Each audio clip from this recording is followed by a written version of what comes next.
Stop searching, start working.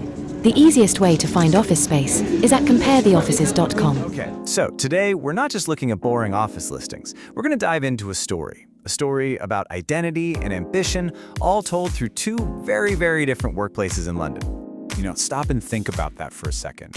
An office is so much more than just a place to put your desk, right? It's a signal, a massive signal to your clients, to new talent, and basically to the whole world about who you are, what you actually value, and where you're trying to go. All right, first up, let's meet our first character. We'll call this one the Statesman. And it makes its home in Mayfair, which, as you probably know, is one of London's most historic and, let's be honest, prestigious districts.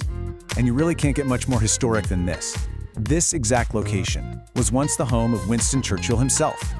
I mean, that one detail alone just instantly paints this picture of tradition, of power, of a deeply rooted establishment. And the features? They tell the rest of the story. You've got the prestigious address, it's a period property, there's a formal reception, dedicated meeting rooms. Every single one of these things speaks to a culture of formality, of established process. This is a place built for big handshakes and serious boardroom decisions. It's signaling to those high-value clients that you are a permanent, totally reliable fixture.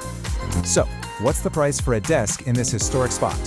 £450 per month. Now, keep that number in your head because we're about to go on a little trip across town.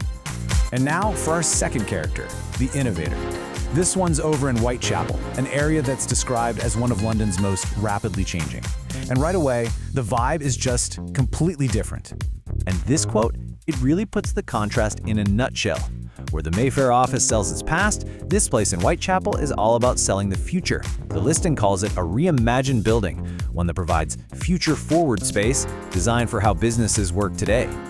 The amenities here tell a totally different story. You see bike racks, and you immediately think of a younger, maybe more eco-conscious team. You see breakout areas and big kitchen facilities, and that points to a culture of collaboration and flexibility. This isn't about formal meetings. It's about those spontaneous brainstorming sessions. It's a huge signal to top talent that you value creativity and a modern approach to work-life balance. So what's the price tag for all this future-forward space? £500 per month. And did you catch that? It's actually more expensive than the office in prestigious Churchill-era Mayfair. Kind of interesting, right? And that brings us right to the heart of our story, a tale of two postcodes. On the surface, yeah, they're just two offices at a pretty similar price point. But when you dig just a little bit deeper, they represent two fundamentally different philosophies of what a business even is. This is the choice right here. With the Statesman, you're buying into history, into prestige. You're aligning your whole brand with stability. But with the Innovator, you're buying into future energy. You're signaling that your brand is agile, modern, and maybe even a little disruptive. So let's just break it down, side by side.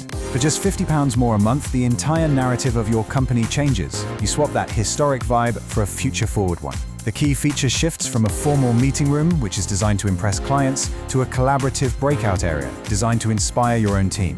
You're literally choosing between the established heart of London and an area that's defined by how fast it's changing.